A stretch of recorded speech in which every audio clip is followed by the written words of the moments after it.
Hi friends, quick introduction to the selection tools. These are tools that let you isolate part of an image so that you can work on it or, in this case, move things without affecting the rest of the image. We'll learn better ways to move or hide parts of backgrounds and images later, but for now this is just to build your skill and comfort with the selection tools.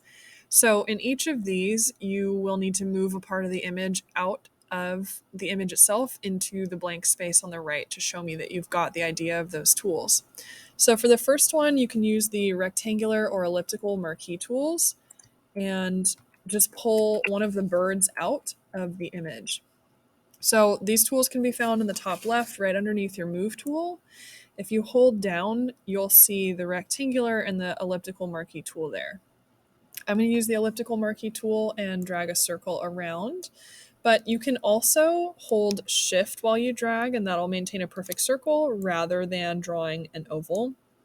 You can also start at the center of the bird and hold alt on your keyboard, and that will drag it out from the center. If you add shift, it drags a perfect circle out from the center. So those are two ways to kind of modify your selections and shapes.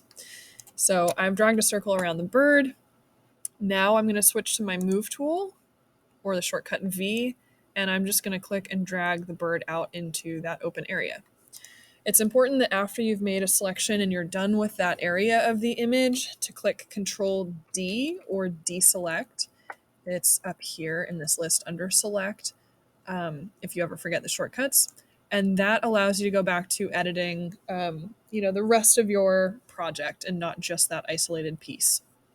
So moving over to the next tools and the next image, we're going to use the Polygonal Lasso Tool. So instead of the Marquee tools, it's the next one under.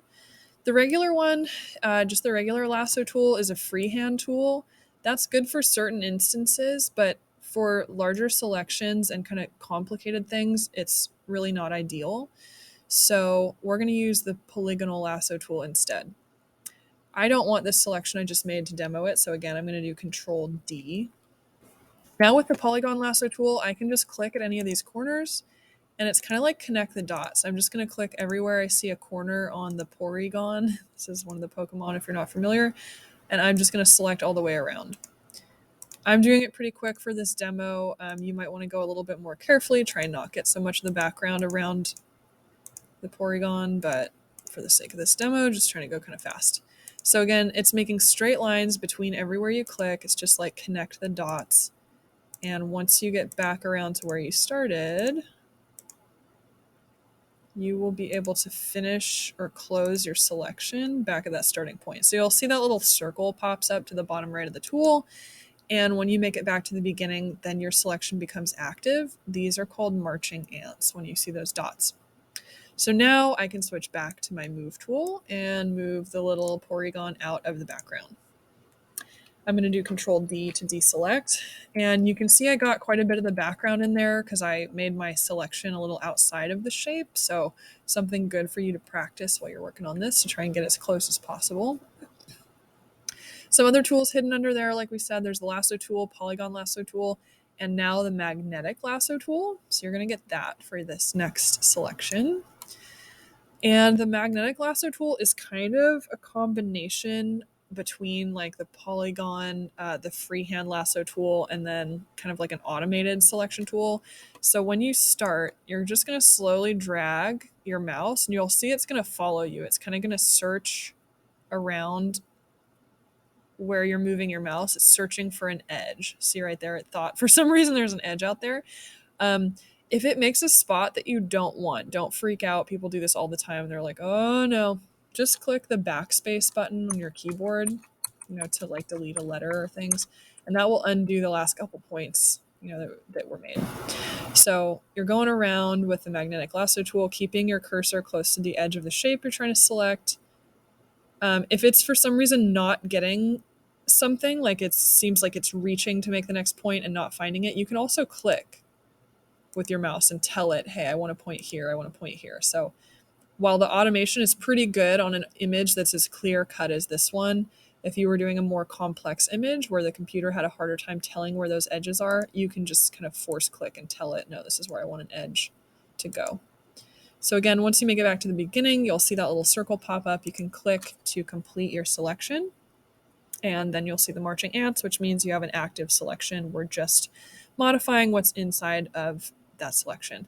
Real quick, before I move the magnet out of the background, just to show you what this looks like if we were doing something else with it, I could get my brush tool, for instance, and a different color.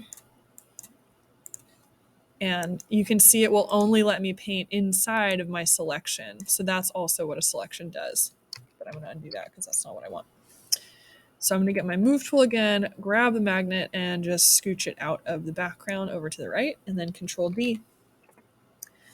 The last one is a super awesome tool. It's like fully automated. So whereas the magnetic tool was kind of semi-auto where it follows you around, this next tool, the object selection tool, is amazing for making pretty basic selections just fully automatically. So it's the square with the pointer in the corner.